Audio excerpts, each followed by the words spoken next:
Hello मैत्रिणींनो, तुम्ही देखील तुमच्या किचनमध्ये मसाला ए मॅजिकचा वापर करता का? तर ही रेसिपी तुमच्यासाठी अतिशय मस्त आणि झटपट होणारी आपली ही मसाला ए मॅजिकची रेसिपी.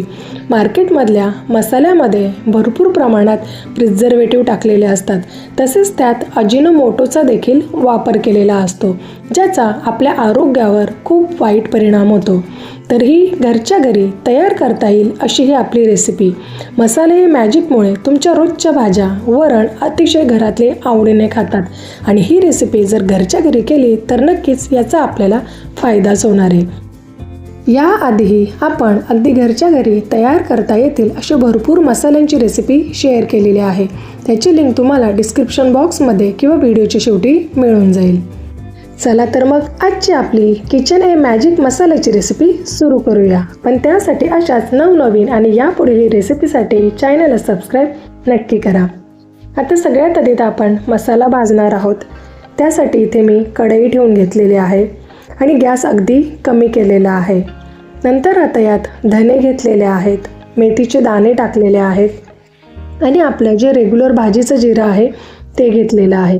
आता यात तुम्ही शहाजिऱ्याचा देखील वापर करू शकताय.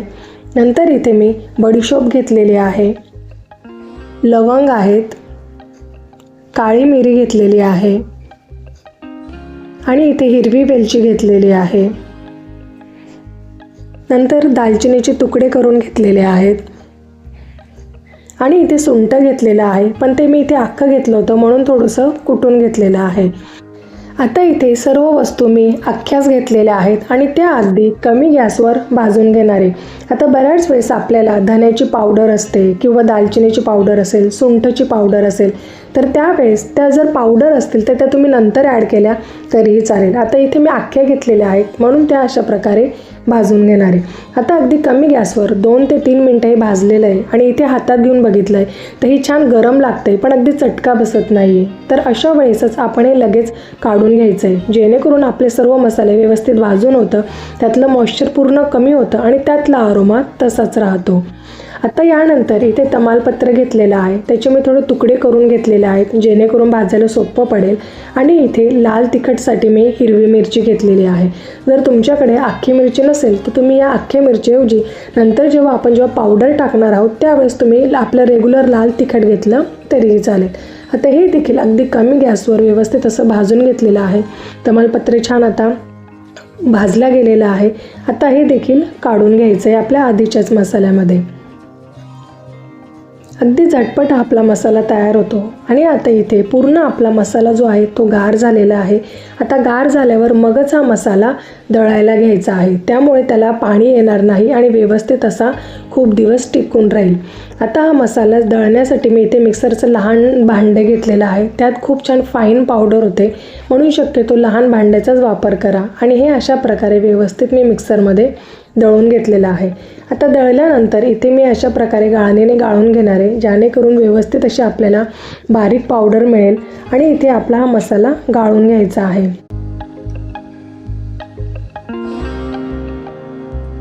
आता इथे पूर्ण गाळल्यानंतर अशा प्रकारे तो जाडसर भाग आहे तो मी ठेवून देणार आहे. नंतर परत एका बॅचला मी हे एकदा दळून आपला पूर्ण मसाला अशा प्रकारे गाळून घेतलेला आहे.